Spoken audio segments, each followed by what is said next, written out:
Hello, guitar fans. I've pulled out a couple of guitars because I want to talk about something in this whole argument that has popped up about cheap versus expensive instruments. And I want to say that value is not about the cheapest instrument.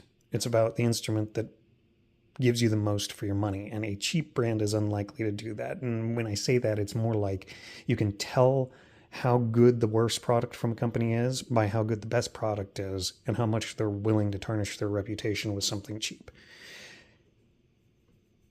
So with guitar necks, moisture notwithstanding, this has a really good example of a good piece of lumber. It's almost perfectly quarter sawn, runs straight down the neck, and it could be a hair tighter, but on an instrument of $2,000 or more these days, you should be able to expect a neck with that kind of a grain consideration. Even without looking at other parts of the guitar, that alone is a consideration you find in more expensive guitars. This is a cheaper kit, and it's not bad up in here. It's almost perfectly quarter sawn most of the way, pretty good grain, and then in this area, it's twisted. It twists, and it goes to almost completely flat sawn in here, which means that instead of just back bowing and fore bowing when moisture fluctuates, it's going to want to twist and bow like that, which means that the relief is not going to be in the same spot all the way along the neck, and it means that you can't consistently set an action across all the strings this way as low as you could on a neck that was going to remain just back bow, fore bow stable. You've got more considerations when you're going to have a different kind of movement in the finished instrument. Is it a big movement? No, but some people will notice and care. Then this is another example of a neck you don't actually want.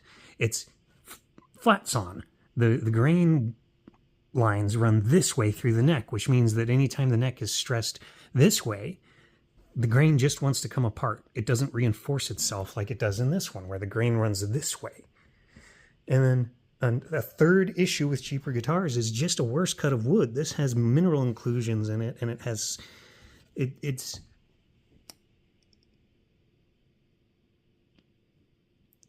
it's not about the cheapest guitar, because none of these actually were expensive.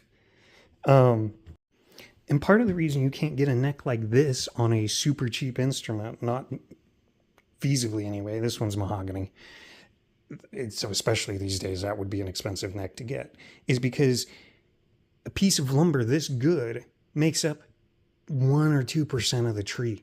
Most of the tree that had to be bought to make this guitar did not go into making the guitar. And the way to get around the waste of that is to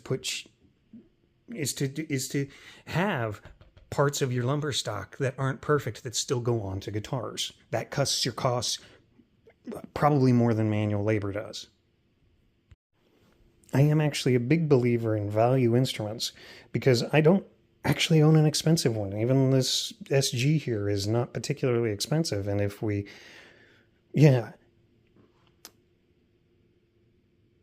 value isn't about the cheapest instrument.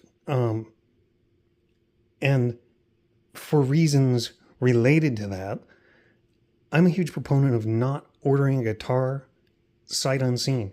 Don't buy a guitar you haven't had your hands on and played, because you'll know if you like it, just flat out. And if you bother to have a little bit of education, you'll be able to know, is the neck something that's going to last 20 or more years without having to have the fretboard refinished because it's slowly twisting like this one's probably going to, or something like that. If that's not a thing that matters to you in a guitar, then it's not a thing you have to care about, but you should still play every guitar before you even consider purchasing it. Buying one you haven't seen is a recipe for a lot of problems. It's not a good idea. That's where I really stand on getting a value guitar. Your budget is your budget, and cheap isn't value. Value is performance for the dollar.